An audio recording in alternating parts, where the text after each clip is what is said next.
Chapter 2 Copenhagen, Denmark, April 1st. The flowers in Kungshaven were dead. The king's garden around Rosenborg Palace had been designed by Christian IV in 1606, and from late spring through early fall it was nearly as beautiful as the tulip gardens at Tivoli. But the thermometer hung this low night at 5 below 0 centigrade. By the calendar it was spring, but the grounds were cold and hard, and the sky was unrelentingly dark. Only the stars shone above. The moon hid its face, as though it sensed the things that were afoot and could not bear to watch. The royal family was safely ensconced in their winter residence at Amalienborg Palace. There were only guards at Rosenborg Palace, in the heart of the city. Guards and the crown jewels they had stood sentinel over for ages. In the dark above the palace the wind whipped the Danenborg. The flag flapped loudly like the wings of some enormous bat. It was after 3 o'clock in the morning, and the sounds of the sea had diminished to almost nothing. Under the pinpoint starlight, nothing moved that was not moved by the wind. Almost nothing. They slipped soundlessly along the grounds, moving from low lines of shrubbery to press themselves against the brown stone and mortar of the palace walls. Its elegant domes and spires spoke of a magnificence and authority within. Rosenborg Palace was a beautiful but intimidating structure, but they were not intimidated. A wide cobblestone path led to the main arch entrance of the palace. The creatures that slipped through the arch were silent and deadly, but not afraid to be seen, not afraid to be caught. They went right through the front entrance. Vampires were an arrogant breed of monster.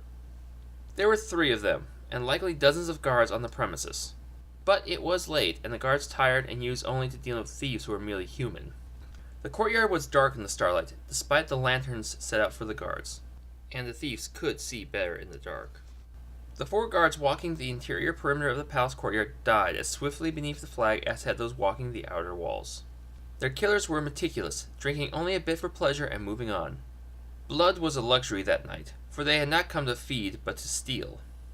Their master had given them explicit instructions. He wanted what he believed was rightfully due him, the crown jewels of Denmark, and he meant to have them. They were expert, these killers. None of their victims made the slightest sound, save for a bit of clanking as they were laid to the ground, or the corridor floor within the palace, after the necks had been broken. Blood stained pristine marble floors, spreading with the inevitable creep of death. In no time at all, more than a dozen men lay broken and lifeless. Sophie Carstensen had known that Gorm's acolytes would attempt to steal the jewels tonight, but she had not known how or precisely when they would make their way into the rooms where the jewels were kept. If she had watched the palace from outside, they might have found a way to slip past her. The only way for her to guarantee that she would stop them was to enter the palace herself, to use all her stealth, both natural and that which had been one of the gifts she had received upon becoming the Chosen One. The Slayer. The one girl in all the world chosen by higher forces to fight the darkness, upon whom she had been bestowed powers and abilities that made her far more than human, just as the vampires were less. Disgusting, horrid creatures, that much was obvious. But they had never made her cry before tonight. From somewhere in the palace there came a tiny yowl. A small shout of pain, but not enough to bring the other guards running. Anyone close enough to hear was already dead. Sophie gritted her teeth, forced herself to remain silent and motionless. The only way she could be certain that she would stop them from stealing the jewels, and that she would be able to kill them all, was to stay precisely where she was. A tear formed at the corner of her left eye. Much as she detested it, the tiny drop of water cut its way down her cheek with a heat that seemed impossible. It was cold inside the palace, even colder now, with death slithering about, visiting men who had families, wives, and children. Men who served the crown and did so with honor and dignity. Sophie had been born not far from Copenhagen, and she felt a loyalty to the king that sometimes surprised her. King and council, she often told her watcher, Jenna, but in the presence of anyone else from the Council of Watchers, she reversed the order. It was an odd sensation, simply waiting there in the dark. There were glass cases all around her. Within them were jeweled scepters and crowns, swords and tiaras. Wealth unlike anything she had ever known. As a slayer, she had been able to slip into this place unnoticed. It made her think of Greta, a friend from home she had not seen in 3 years. Greta would have urged her to take the jewels for herself. Sophie could not even imagine doing such a thing. She had a higher calling. She had been gifted with these abilities for a purpose, to fight the forces of darkness. Yet sometimes those forces were too dark. Brave as she was, much as she had seen in the 8 months since she had become the Slayer, skilled as she might be after 7 years under Yenna's tutelage, Sophie was still merely a girl, 16 years old. A naive girl who had assumed that because she was stealthy enough to break into the palace unnoticed, the vampires would do the same. Out in the darkened corridors and on the grounds, men were dead and dying. She knew she could not have saved them and been in place to stop the vampires in time, but that was little comfort. The barest whisper of movement sounded in the darkness to her right. Sophie turned, eyes gazing into the shadows. A switch was turned. Someone had attempted to turn on the lights in the display room, but the dark remained. She had cut the electricity to the room upon her arrival. It had been a risk. The guards might have noticed before she could do what she had come for, but she had no regrets. Now they were all in the dark. Taking a slow, deep breath, she closed her eyes. 2 of them. No, 3. Simple enough, she thought. Inside the long, heavy jacket she wore, there were 2 finely carved wooden stakes in pockets sewn specially to fit them. Sophie did not reach for the stakes, for within her jacket she also wore something else. From a leather belt that went over her shoulder and across her chest there hung a scabbard. Within the scabbard, a Danish cavalry sword, crafted in 1734, had a double-edged blade and a shell-like guard on the hilt to protect her hand. It had been in her family for 200 years. Her father had left behind the blade issued to him and worn the sword of his ancestors as a soldier for the king. Hans Carstensen was dead now. So was Sophie's mother, taken by the vampires when Gorm learned that she was the Slayer. But with sword in hand, she fought for them both. For them, for king and council, and for herself. "It's incredible," whispered one of the vampires. "The jewels, even in the dark they seem to glow." Another, nearer to her, began to reply but stopped himself. He glanced sharply in her direction. The corner of a glass case separated them, and the shelves within, and the jewels thereupon. But neither they nor the darkness hid her from the vampire. "We are not alone. Show yourself, girl," the creature hissed in sibilant tones. "I can feel you. I can smell your fear. I can see you there, pale in the dark." A shudder of revulsion burned through her, but Sophie allowed herself only one. She focused her disgust and that hatred, and with a move so quick and fluid it defied the power of a slayer in a single motion. She drew the sword from within her jacket. It slid from its scabbard with the sound of pouring salt. Something moved behind her. Sophie twisted, swung the sword above her head at an angle meant to save the glass all around her. The blade was silent as it descended. She followed through on the motion with her entire body, blonde hair flying, long legs nearly crossed in a dance both elegant and bloody. The vampire who attempted to fall upon her unaware flinched, but had no time to withdraw before her father's sword cleaved his head from his shoulders with a crunch of bone and a tiny spurt of blood it had only just stolen from a palace guard. Then it exploded into a cloud of dust. She turned again, almost a pirouette, for she had always been a graceful child, and was now a tall, powerful, lithe, and dangerous young woman. "Slayer," whispered the vampire closest to her. Sophie could make them out in the dark now. The one who hissed when he spoke was short and broad, a jagged scar across his hideous demonic features. The other was thin, but bent like a wolf sniffing after prey. It looked feral, vicious, but stupid. "Why do you want the jewels?" she demanded, her tone imperious. "They belong to our master." The scarred vampire regarded her cautiously, yellow eyes darting back and forth. Sophie thought he must be wondering how well she could see in the dark. Not well, she thought, but well enough. She did not rely only on her eyes. "Your master was king almost 1,000 years ago, but he died. He is no longer the king of Denmark," she said firmly. Every muscle in her body was tense, thrumming with energy. Her fingers flexed around the hilt of her sword. She felt the inside of the steel shell on her knuckles. "What do you want here?" she asked, wishing she could see the vampire's eyes more closely. Surely they would give him away. It was not mere pride that drove Gorm, she was certain. One of the artifacts encased in glass might have some other value to them, perhaps some magical property. She and Yenna had agreed upon that much. "Only our masters do. He will reward us handsomely, even more so when we bring him your head, girl. More than once he has told me how he relishes the feel of a slayer's eyes between his teeth. He likes to taste what you've seen, or so he says. He has even claimed he can see the sunrise as he swallows. I tried it once. It didn't work for me. Sophie shook herself. Even in the dark, the vampires had been trying to mesmerize her. It was a rare talent, but some had it. She stared at him again, and then noticed the darkness behind him, the shadows within shadows. And yet one shadow was gone. She sensed the movement out of the corner of her eye, and turned just in time.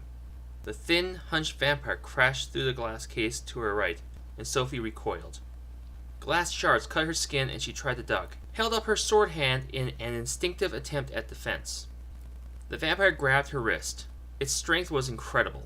She could not bring down her blade. She had no idea where the other was, and knew she was dead if the second one reached her. Her attacker yanked her by the hair, pulled her head back to expose her throat. It gazed into her wide, ice-blue eyes, and she gazed back up into its sickening yellow orbs. With inhuman speed, she reached inside her jacket with her free left hand, withdrew a stake, and drove it up into her attacker's chest. It grunted once as the wood pierced his heart, then exploded in a blast of ash. The other was almost upon her. Sophie turned and with one fluid motion decapitated the stout, scarred vampire. Then it too was nothing but fine powder, eddying in the draft that swept across the floor. The palace erupted in shouts of alarm. She could not know if the guards' bodies had been found, or if the shattering of glass had drawn the attention of the surviving guards, but they would all be converging upon her in a moment. If there were intruders in the palace, there was only one place that could possibly be their destination. Cursing under her breath, Sophie sheathed her sword and replaced the stake within her jacket. She had killed the vampires, yes, slaying them as was her duty, but she felt in her heart that she had failed. She would have to return to Yenna without the information that they needed. They did not know what Gorm was planning, nor where his new lair was. Along a corridor off to her left, Sophie heard more shouting and the sound of heavy boots running. With a quick glance around, she slipped into the shadows herself, her own boots crunching glass shards on the floor. Then she was gone, just as stealthily as she had come. Copenhagen, April 2nd. Sophie did not cry out for the vampire to stop. There would have been no point to it. She planned to kill the creature, as it well knew. Of course it would not stop.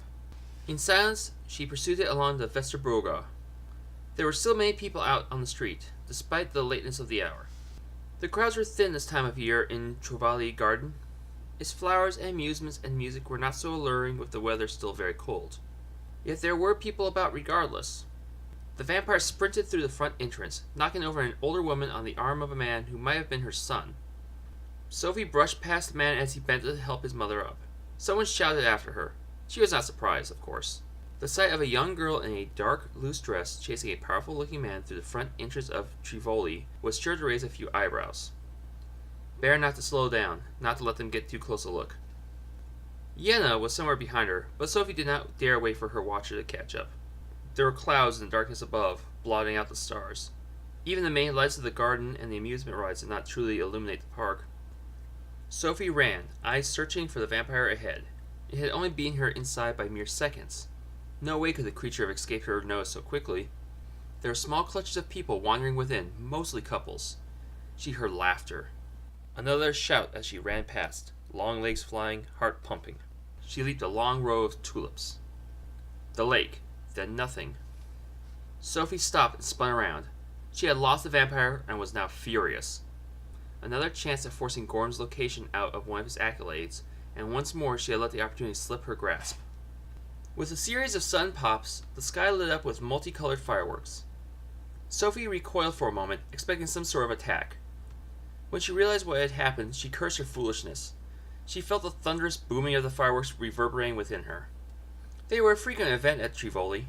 Those souls who had braved the cold stood staring up at the sky, green and red and orange flickering across their faces. She studied them, all looking up, all but one. At the far edge of the cluster of people, one man, trying not to be noticed, trying to hide within his jacket. Not watching the fireworks at all. It was the vampire, Ernst. He was not looking at her. Swift as she was able, Sophie moved to her right and behind those gathered to watch the spectacle. The colors flickered across the sky, across Tivoli itself. She moved in and around the people, as inconspicuously as possible. Moments later, she reached the spot where she had seen Ernst, but the vampire was gone. Sophie cursed under her breath just as a hand touched her shoulder. She spun, reaching into her jacket for a stake, but it was Yenna. The watcher's brow was furrowed. He got away? Yenna asked. The Slayer could only nod. She tried not to look at her watcher's face, at the deepening lines around her green eyes. They were both frustrated, but Sophie could not bear to disappoint her again. Yet, when she looked up, Yenna was smiling. It's all right. We'll find Gorm, and you'll have another chance at Ernst as well. I've let you down, Sophie said, voice low. You did your best, Yenna reassured her, trying to pat down her hair, which was wild from the chase. We have had this conversation several times, Sophie. Your level of skill and accomplishment far outstrips all but the greatest slayers on record, and you're just getting started. Yenna was not yet 40, relatively young for a watcher, but her eyes were old. Sophie looked down at her. The older woman was much shorter than she, and sighed, letting out a long breath she had been unconsciously holding. Yenna smiled warmly and slipped her arm inside Sophie's, and the two walked out of Trivoli and into Vesterbroga again. I only wish we knew what Gorm was after, Sophie said. She shook her head in frustration. He thinks he can rule Denmark again. He wants to make a kingdom of the dead. Whatever he's looking for, he must think it can. I know what he's after, Yenna said simply. Sophie froze. She turned to stare at Yenna. If you knew what he was after... I've only just learned. I had a communique from the council today. They've determined that Gorm must be trying to find the helm of Haxorus, Yenna explained. Sophie continued to stare, brow furrowed. Haxorus was an ancient warrior and sorcerer. It was said that he wore an enchanted helm with his armor, and that with the helm he could command all manner of supernatural creatures. They were out on the cobblestone street now. As they moved away from Trivoli, there were fewer and fewer people on the street. Even the lights of the city seemed dimmer. Oh my god, Sophie whispered. She felt as though all the energy were draining out of her. If Gorm were to get his hands on it, he could raise an entire army of demons. He would truly have the power to transform Denmark into a kingdom of the dead. Yenna smiled. He could, but he won't. How can you be so calm? Sophie cried, her voice ringing along the cobblestone street off the stone faces of buildings. An older man, walking with a cane, paused half a block up to turn and stare at them. One report, more than 50 years ago, hinted that the helm was part of the collection of Denmark's crown jewels. Gorm obviously believes it, but it isn't true. The helm is in a cave on the west coast of America, guarded by wood spirits and other forces of nature and order, Yenna explained.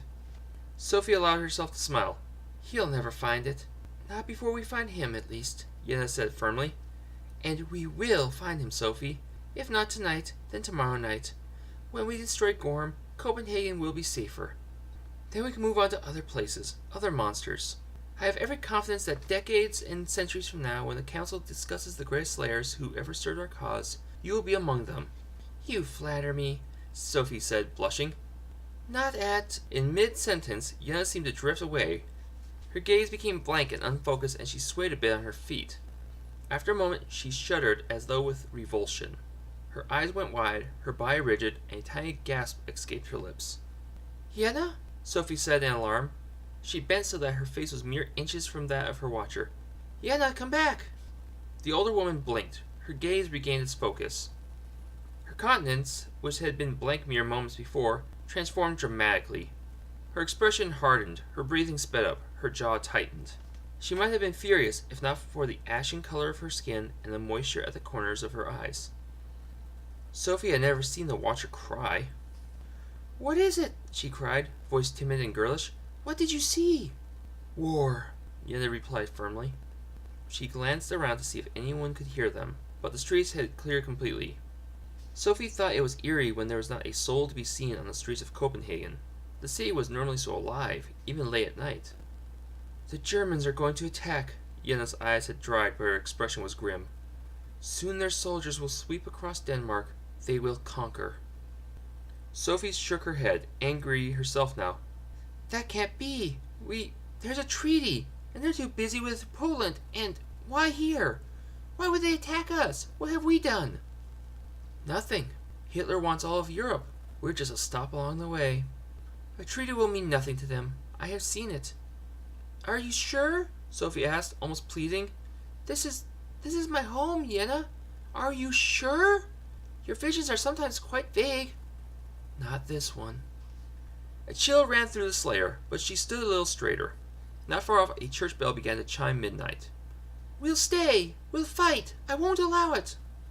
Yenna grabbed her hand and squeezed it. Sophie swallowed hard but refused to look at her watcher. This is an army. Even if you could fight them yourself, I have seen it. There's nothing you can do. I don't know when the attack will come, but it's soon. We'll go back to our rooms and pack our things, and we'll go to England. The council will want to decide how best to utilize you during this time. I won't leave, Sophie said grimly. Yenna stood up a little straighter, chin tilted up so that she was at her most dignified. As the Slayer, you have certain responsibilities. One of them is to stay alive and active as long as possible. You know the risks of your duty as well as anyone. You might well die, but if you do, it will not be because you threw your life away. Sophie felt as though she were deflating. What about Gorm? She asked, half defeated.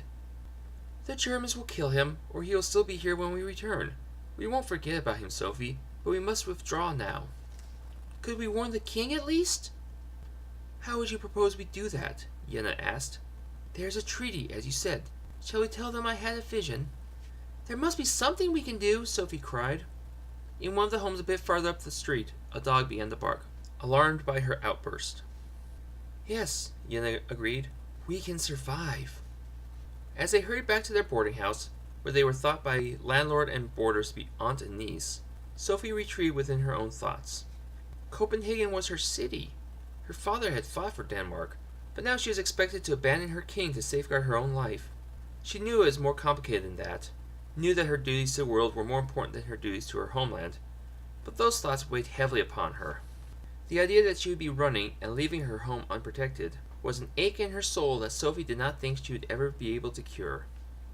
For her part, Yenna also kept silent. Sophie was torn, but as always, she would do what must be done, no matter how much it pained her. They left the cobblestone streets at the center of the city. The paved roads in the rest of Copenhagen were almost as deserted, save for several automobiles that rumbled by them. Sometime later, they turned into Modvig's Alley and walked halfway down the block to their boarding house. Their rooms were on the fourth floor at the back of the building, at a corner where the garbled roof was accessible from the windows. At least, for the Slayer they were. For other things as well. When they entered their apartment, the smell wafted over them. Sophie nearly retched, it was so putrid. Holding her breath, she drew her father's sword from its scabbard and motioned for Yenna to stay back. The watcher had her hands over her face, eyes watering from the stench. Despite the noxious odor, Yenna closed the door. Whatever was about to happen was for them alone to deal with.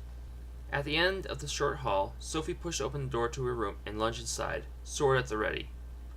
A Quetz demon, all quills and fangs, sat on the wooden plank floor feasting on the remains of a large dog. The mutt had been dead for quite some time. The window was open and a chill wind blew in, but even that could not erase the smell. Tycho! Sophie snapped. Yenna appeared in the doorway. Good Lord, she said. How long has that animal been dead? Tycho, the Quetz demon, glanced up at them. Hello, he said amiably, mangling the Danish tongue. I could smell this fellow in the back alley, and the longer I waited, the hungrier I became. It reeks, Sophie said curtly. Sorry, Tycho offered her a sheepish look. I have good news, though. You've been gone 3 weeks, Yenna scolded him. We thought you were dead. Tycho shrugged. I got distracted. You know that. The dog, Tycho, Yenna said, and coughed as if to punctuate her disgust. Get it out of here. The Quetz demon's quills ran all down its back and arms. Now they lay down flat and looked almost as though Tycho was wearing a coat of some sort. Despite his fangs, when he pouted, Tycho looked pitiful. I said I was sorry, he whined. I'll take it out now. I just thought you would want to hear my good news. Sophie could not help but feel bad for the lonely, somewhat simple demon. He had certainly not meant any harm. What's your news, then? She demanded. Tycho brightened.